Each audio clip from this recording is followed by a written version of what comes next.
লোকালয়ে দেখা মিলল বিশাল সাইজের একটি অজগর। 12 ফুটের সেই অজগর উদ্ধার করতে হিমশিম খেলেন সর্পপ্রেমীরা। জানা যাচ্ছে, শুক্রবার দুপুরে জলপাইগুড়ি জেলা ধূপগুড়ি মহকুমার অন্তর্গত সোনাখালী সংলগ্ন চামড়াগুদাম এলাকায় একটি বড় সাইজের অজগর দেখতে পান এলাকাবাসীরা। লোকালয়ে এত বড় অজগর দেখে ঘাবড়ে যান বাসিন্দারা। তারা সঙ্গে সঙ্গে বন দপ্তর ও সর্পপ্রেমীদের খবর দেন।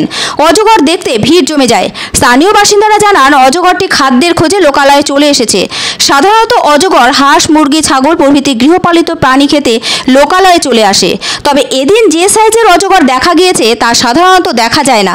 ডুয়ার্সের জঙ্গলে প্রচুর পরিমাণে অজগর রয়েছে, তবে এগুলোর দৈর্ঘ্য মোটামুটি 3 মিটার হয়ে থাকে। অর্থাৎ ডুয়ার্সে সাধারণত 10 ফুটের বেশি অজগর কম দেখা যায়। এরা মূলত শিকারকে জোরে পেঁচিয়ে আস্ত গিলে ফেলে।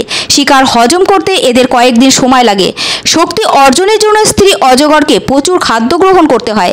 এদের প্রাপ্তবয়স্ক হতে বেশ কয়েক বছর কেটে যায়।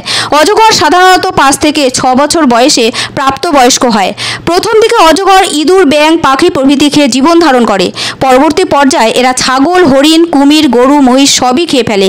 যেহেতু লোকালয়ে মানুষ বিভিন্ন ধরনের গবাদি পশু পালন করে, তাই অনেক সময় অজগর লোকালয়ে চলে আসে। মনে করা হচ্ছে, এদিনও ছাগলের লোভে ধূপগুড়ির সোনাখালী সংলগ্ন চামড়ার গুদাম এলাকায় অজগরটি এসে আশ্রয় নেয়। এদিকে অজগর দেখেই এলাকায় চাঞ্চল্য ছড়ায়। খবর যায় বন দপ্তরে। বনকর্মীরা পরিবেশপ্রেমী অনিকেত চক্রবর্তীকে সঙ্গে নিয়ে সেখানে পৌঁছন। দীর্ঘক্ষণ ধরে তারা অজগরটিকে উদ্ধারের চেষ্টা চালাতে থাকেন।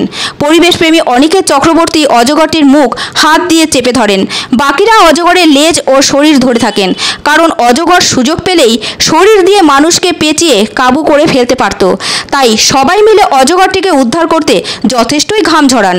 গরমের মধ্যে অজগর উদ্ধার খুব একটা সহজ কাজ ছিল না, কিন্তু পরিবেশপ্রেমী অনিকেত চক্রবর্তী খুবই অভিজ্ঞ ব্যক্তি ছিলেন অজগর উদ্ধারের বিষয়ে। তাই একবার অজগরটি সবাইকে চমকে দিয়ে পালানোর চেষ্টা করতে গিয়েছিল, কিন্তু অনিকেতবাবু হাল ছাড়েননি। তিনি কোনো রকমে অজগরটিকে বাগে আনেন। এরপর সবাই আবার অজগরটিকে উদ্ধার করতে সক্ষম হন। তারপর অজগরটিকে উদ্ধার করে একটি সুরক্ষিত ব্যাগে ভরা হয়। পরে অজগরটির স্বাস্থ্য পরীক্ষা করে দেখা হয় অজগরটি সুস্থ রয়েছে কিনা। অজগরটি সম্পূর্ণ সুস্থ থাকায় তাকে গভীর জঙ্গলে ছেড়ে দেওয়া হয়েছে। পরে সাংবাদিকদের অনিকেতবাবু জানান, অজগরটি 12 ফুট লম্বা ছিল। লোকালয়ে অজগরটি চলে আসায় আমরা উদ্ধার করি। তারপর অজগরটিকে জঙ্গলে ছেড়ে দেওয়া হয়েছে। তিনি আরও বলেন, গরমের এই সময় আমাদের একটু সজাগ থাকতে হবে। লোকালয়ে অজগর বা অন্য কোনো সাপ দেখলে তাকে উত্ত্যক্ত করা যাবে না, বরঞ্চ বন দপ্তর কিংবা পরিবেশ কর্মীদের খবর দিতে হবে। এদিন তিনি এলাকাবাসীদের প্রশংসা করেন। সবাই সচেতন থাকায় সুস্থভাবে অজগরটিকে উদ্ধার করা গিয়েছে বলে জানান তিনি।